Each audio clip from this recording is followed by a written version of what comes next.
to Clan TV, sponsored by Wellwood Communications. We're in a new look Clan changing room, as you can see. But as ever, the head coach is here to talk to us, Ryan Finnerty. Good evening, Ryan. Okay. First one, the Cardiff Conference is in the bag, but the title remains up for grabs. What was 5 teams has been whittled down to 3 or perhaps 4 at this stage. Is this where you really start to feel the intensity rising? Well, I don't think so. I think we've been playing kind of playoff hockey and desperation hockey for a while.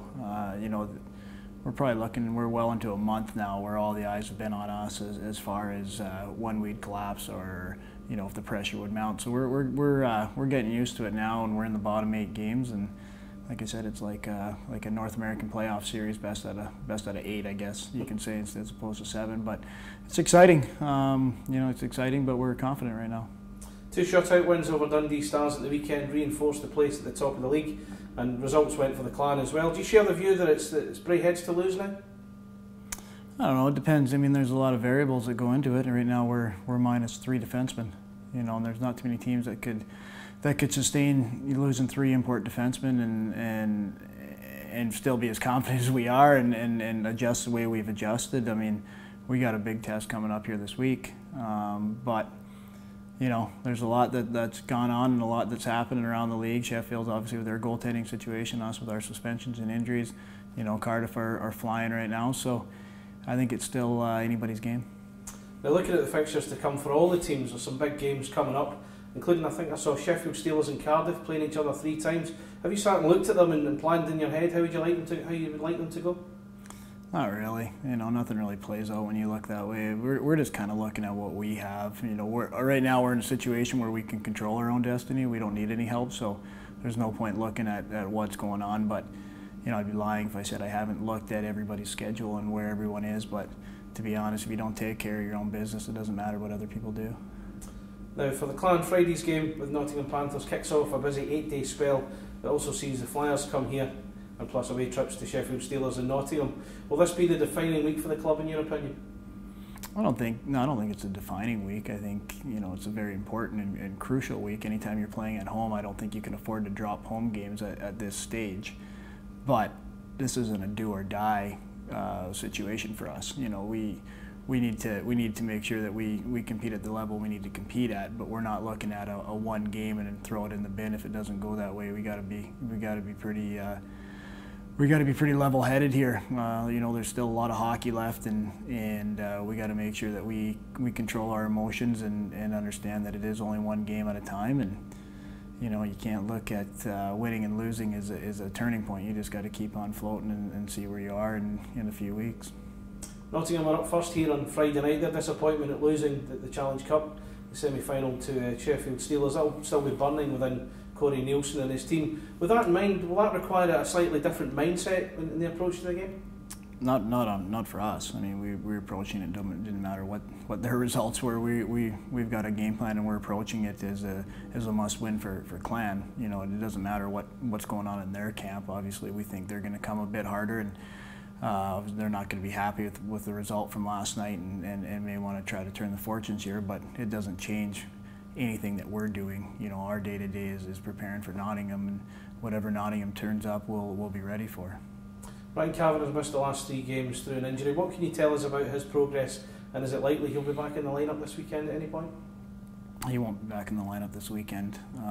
We are kind of hopeful for the following weekend, but until we get to probably next Wednesday, we won't know. We can't rush him back at this point, and we miss him. We miss him out there big time, especially on special teams.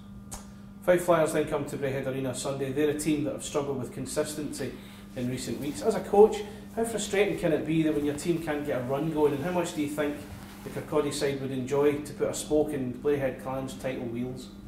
Well, of course, anytime Fife can beat us or vice versa, you get a bit of a bonus feeling, and it's a good feeling. But yeah, it's tough. I mean, the league's it's got so much parity now. You're not seeing teams going on 5, 6, 7, 8 game runs like we have in the past. If you can put 2 or 3 games together and repeatedly, if you go 3-1 and then 3-1, you're doing all right nowadays. So it's tough, but obviously if you're not consistently winning, it is frustrating. I think for a coach's standpoint, it's frustrating, especially if you're not getting the performances, or you're getting a great one and then a bad one and then a great one. It can can be a bit demoralizing. But you know, I think Fife's playing good hockey right now. You know, I think they went to Cardiff on Sunday and it was a 2-1 game.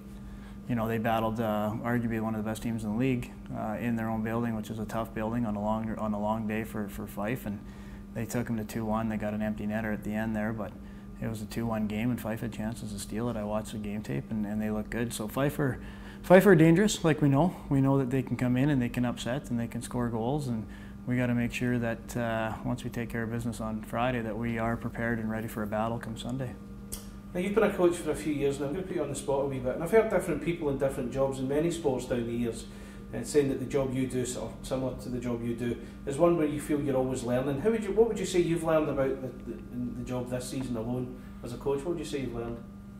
That's a good question. I think you're forever adapting. You know, you're learning. You're learning more about your team as the season goes on, and maybe individual players, and learning more about, you know, their personalities and maybe ways to improve their game from a coach's standpoint. I think that was one thing this season, is just getting to know the guys, and this year kind of relied on a lot of good feedback from players as far as asking them what they think, as opposed to just directing traffic out there. I think you can get you put the onus on the players. Sometimes you get a better result, you know, and sometimes you let them think it's their ideas and they go harder, and that's kind of how they teach children nowadays in schools. But no, it's good. It's great feedback when you can bring your guys in and you can ask what they think, and you know, they take a bit of ownership of what's going on out there. And as a group, I found that we actually respond better to that. You know, and we as a team, or you know, if we talk about certain breakouts or we talk about certain plays that we're comfortable with, I find we execute a lot better than if I just come in and say this is what we're doing. You know, here and there, obviously there are areas where we are black and white on, and you know, but sometimes it's nice to get some feedback, and I think the players respond well when they do get some input as far as how they're feeling or what kind of looks they're getting out there, and I think that's something I've adapted a lot in this year's team. You know, and it comes with a good leadership group, and it comes with working with good people too. You know, I value their opinion as much as I hope they value mine. So I think that side of it I've definitely explored more this season than I have in the past, and I found it, for the most part, it's been very beneficial.